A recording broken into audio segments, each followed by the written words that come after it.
আপনারা যদি আমাদেরকে পতন করার হুমকি দেন তাহলে বিরোধী দলের অবস্থান থেকে আপনাদেরকে পতন ঘটানো হবে ইনশাআল্লাহ। গত সপ্তাহে বৃহস্পতিবার দিন এখানে সুন্দর আলোচনা হলো। জ্বালানি বিষয়ক একটি সমস্যা নিয়ে একটি কমিটি গঠন করা হলো। আমাদের মাননীয় বিরোধী দলের নেতা তিনিও খুব সুন্দর বক্তব্য রাখলেন, কিন্তু পরের 2 দিনই আমরা দেখলাম, যেই 2 দিন সংসদ চলেনি, যে তাদের নেতৃবৃন্দ বিভিন্ন জায়গায় নানা ধরনের কথা বলেছে এবং এক প্রকার জনগণকে উস্কানি দিয়েছে। এমনও কথা বলা হয়েছে যে 17 দিনের মধ্যে নাকি বিএনপি নির্বাচিত সরকারকে তারা ক্ষমতা থেকে হটাবে। তা আমি আপনার মাধ্যমে এই সংসদ এবং জাতি যারা সকলেই লাইভ টেলিকাস্ট হচ্ছে, সকলেই দেখছে, আমি তাদের উদ্দেশ্যে বলতে চাই যে 2008 সালের নির্বাচনের মাধ্যমে এই সরকার ক্ষমতায় আসে নাই, 14, 18, 24-এর মাধ্যমেও এই সরকার ক্ষমতায় আসে নাই। আমরা জনগণের সরাসরি ভোটের মাধ্যমে ম্যান্ডেট প্রাপ্ত হয়ে এই সংসদে এসেছে।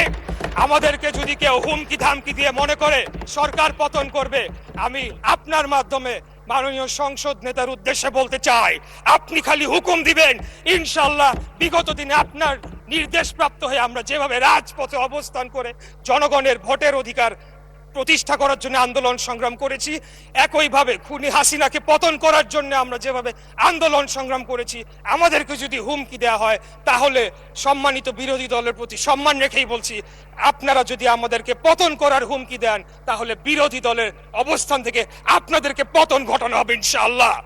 আমরা কোনো ধরনের অস্থিতিশীল করতে চাই না, আমরা বাংলাদেশে কোনো ধরনের বিভক্তির রাজনীতি চাই না, আমরা একটা শান্তির রাজনীতি চাই, একটা ঐক্যের রাজনীতি চাই।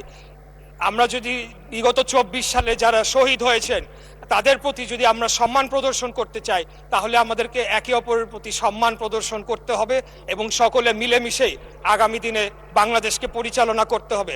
আপনারা হয়তো ভুলে যাচ্ছে, আমাদের সম্মানিত বিরোধী দল হয়তো ভুলে যাচ্ছে, এই যে সংঘাত, এই যে একটা অস্থিতিশীল পরিবেশ তারা তৈরি করার চেষ্টা করছে, তার মধ্যে লাভবান কারা হচ্ছে মাননীয় স্পিকার?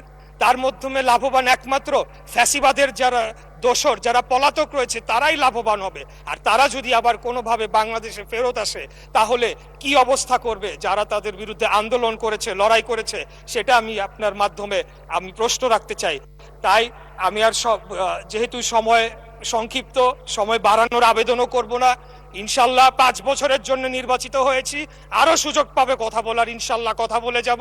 তাই আপনার মাধ্যমে আমি আবারও ঐক্যের আহ্বান জানাচ্ছি, শান্তির আহ্বান জানাচ্ছি এবং পরস্পরের প্রতি একটা শ্রদ্ধার মাধ্যমে আপনারা একটা সম্মান বজায় রাখবেন এবং একে অপরকে হেয় প্রতিপন্ন করার মাধ্যমে যে একটা অপসংস্কৃতি চালু হয়েছিল বিগত খুনি স্বৈরাচারী ফ্যাসিবাদী হাসিনার আমলে, সেখান থেকে যাতে আমরা বের হয়ে এসে আগামী দিনে একটা ঐক্যের রাজনীতি প্রতিষ্ঠা করতে পারি, সেই আহ্বান জানিয়ে আমার বক্তব্য এখানে শেষ করছি। খোদাফেজ। বাংলাদেশ জিন্দাবাদ, বাংলাদেশ জাতীয়তাবাদী দল জিন্দাবাদ। ধন্যবাদ মাননীয় স্পিকার।